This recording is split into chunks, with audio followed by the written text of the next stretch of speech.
Napakahirap maging mahirap. Kaya nilakasan ko ang loob ko para mag-abroad. Siguro kung may pera kami noon, buhay pa yung nanay. Great day everyone! So, nandito tayo sa Cabanatuan kung saan meron tayong bibisitahin na tao na very inspiring yung story ng buhay niya. Sinundan niya lang yung sistema nating community, yung 4 Easy Steps program. Ngayon, pagkatapos na yung pala natin. Tara, sama niyo ko. Ay! Yeah! Boyet! Thank you, maraming salamat at nakarating sa bahay ko. Siyempre, kung hindi dahil sa'yo, hindi ko mabili to. Grabe, ganda. Sobrang nakaka-excite. Kaya, tara, pasok tayo. So proud Yeah! talaga. Tara, sama kayo sa anak sa loob.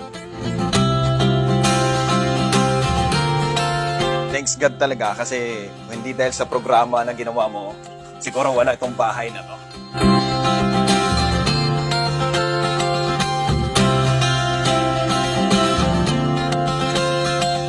Great day guys! So, nandito na tayo sa loob ng bahay ni Boy Tulugtog. So, Boy, meron lang akong tatlong tanong lang sa'yo.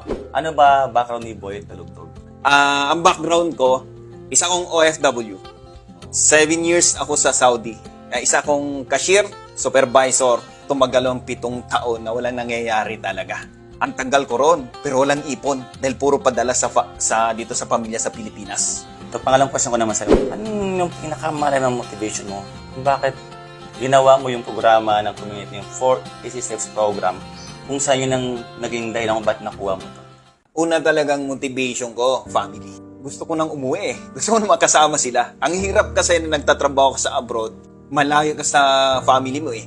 Pag may nangyari sa kanila dito, hindi ka makauwi kasi may kontrata ka.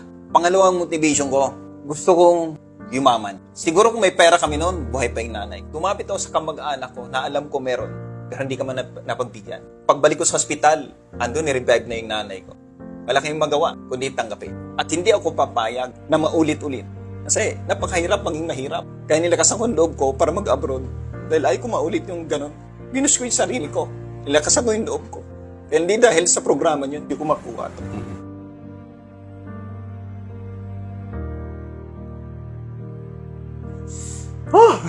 Bigat nun. So, nandito lang kami, ang buong community para sa'yo. Yes.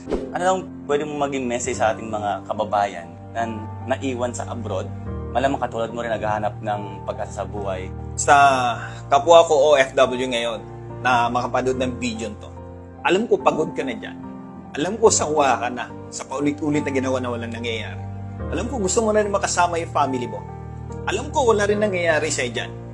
Ang kailangan po natin, buksan natin yung puso at isipan natin. Kasi pag hindi tayo gagawa ng bago, wala pong mababago sa atin. Kung ikaw nanay nandyan, di ba mas masarap na ikaw maghatid ng anak mo sa school. Hindi magulang mo, hindi ka mag-anak mo, hindi ho katulong mo. Mas maganda ikaw. Dahil hindi tayo pabata. Tumatanda tayo. At huwag mong ubusin yung buhay mo sa abroad, ubusin mo yung buhay mo sa pamilya mo. Sumubo ka. Kasi pag sumubo ka, yung nangyari sa akin, pwede mangyari sa akin. So, Boyet, huling hirit akong okay lang. Can you share sa mga viewers natin kung ano yung life quote mo? Ayan, napakasimple lang.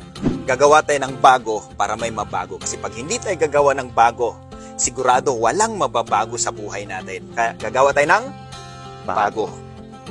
Galing. Yes, So, thank guys, so if you want to know the 4 Easy Steps program, how to earn millions sa ating community, just comment or message how. God bless!